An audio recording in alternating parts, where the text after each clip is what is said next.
A lot of children do not even value themselves today, talk less of valuing others. Parents, you are the one to teach your child. Like I said, what I'm doing today, I've taught my children. Hey, I don't have plenty. I have only two, 13 and 11, a boy and a girl, and I'm so grateful. Truly and truly, we need to help them to understand their, the value of other people in their life, the status of other people in their life. The need for them to respect and value others is very important. A lot of children we have today, they don't understand respect. They don't understand value. And you see some children. The other day I went to supermarket and I saw a little boy. This was not more than 5-year-old. Our mom was just dragging him. And I think we were buying the same thing on the same shelf. Guess what this boy looked? He looked up and said, "Good afternoon, uncle." Guys, I left everything I was doing and went and hugged him. And the woman was smiling. I said, "Why did you do that?" I said, "Because I'm a child advocate and I hardly see children doing what your son just did." I said, "You are doing a great job." You see, a lot of us don't know. I said this time without number. If you are in my generation, remember I introduced myself to my children as a grandpa. I I have one of my intern here, Hadiza. Hadiza is in uni right now. Hadiza, how old are you? 21. Hadiza, I did Hadiza's naming ceremony, and in fact, Hadiza is the second born of one of my best friend's children. The first child is what's her name again? Dr. Dumebi. Dr. Dumebi, after 8 years in university, she's a food doctor today. I did her naming ceremony too. Dr. Dumebi I will take Dr. Dumebi to my house when she was 2. And then I have an adopted son called Demilade. She's 22 now, so I will take them home over the weekend. My brother James Olo and his wife will come and I'll bring them to church on Sunday. That's how close we are. And today she's a doctor, and I asked myself, wow, I'm grateful for the children we have been able to raise, because let's say when I was growing up with my friends, it was a community for us to raise these children. So daddy, mommy, I'm asking you a question today. Do you have a community that is helping you to raise your child today, to help you to discover your children today? I'm in the studio today. Hadiza is here. I can imagine in the next few years, because she studied mass comm, taking over from me, God willing. Those are the things we need to begin to discover what our children can do. Every child is privileged, and those privilege comes with responsibility and need to be respectful. So we need to help our children to know that the privilege you are giving to them comes with consequences and comes with responsibility. I told parents, tell your children your story. You are rich today, you are a millionaire today, you can have, they are living in your house. Help them to understand how you came to Lagos if you are not a Lagosians.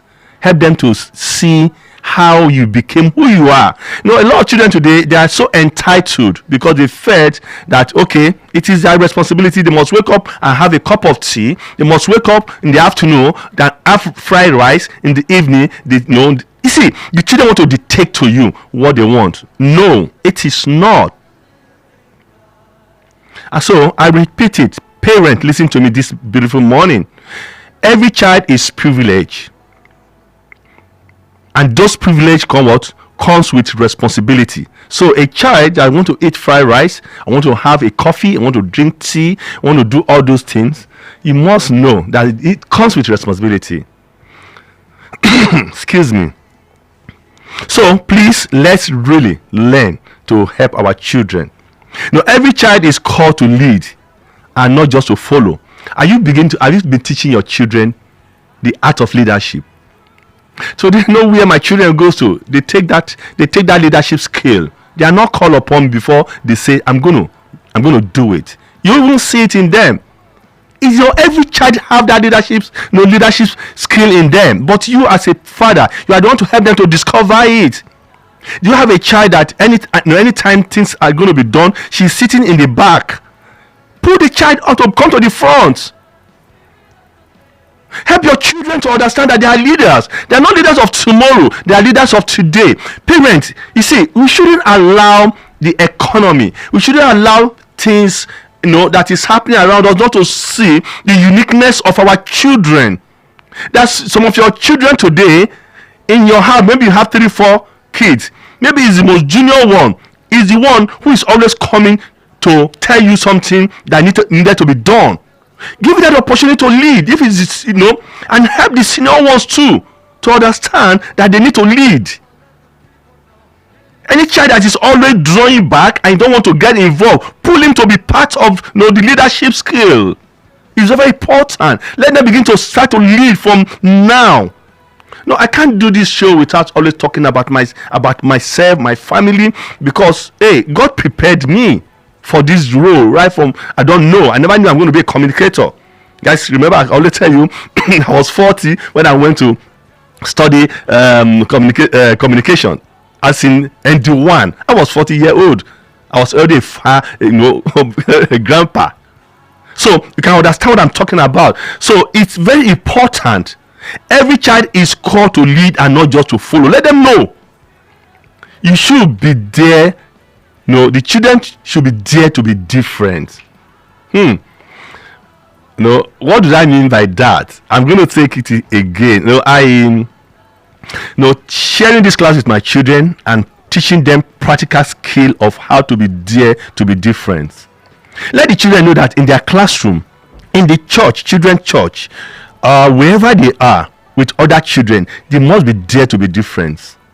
Where they are in a situation where some children who are not trained by their parent and they are being wayward and they are saying all kind of things that are negative, your church will know that what other children are discussing is negative and I cannot be part of this. So parents, how much do you going to teach your children to be there to be different, to understand that they can have social media to their advantage, but not to be disadvantaged? How much have you taught your children to understand that what the adult do on social media is just to gain likes and get followers, and that's why they do all kind of rubbish thing on the social media, and it is not for them to do that. And how much of us, I told you, my children, the oldest 13, is not social media.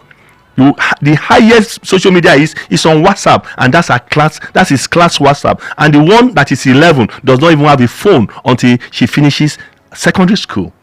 It is a deal. She have a laptop to work with and everything. That's it, guys. We need to know that all these things comes with consequences and responsibility. So how much do we place this responsibility on our children and helping them? I'm going to be quickly going on a music break, and I'm going to dedicate this to my children. Listen to me right now. When I come back, I will open up the line to help to get the children to call in, and the number is 090-6000-3352. When you are calling, turn down the volume of your radio set. I want Hadiza, go over to that side because we're going to talk now. It's going to join me when I come back, and we're going to be looking at the children call me to tell me in what way is their parent helping them to discover themselves. So children, I know you can, and I know you will always. So be there and join me later as we do this show. Thank you.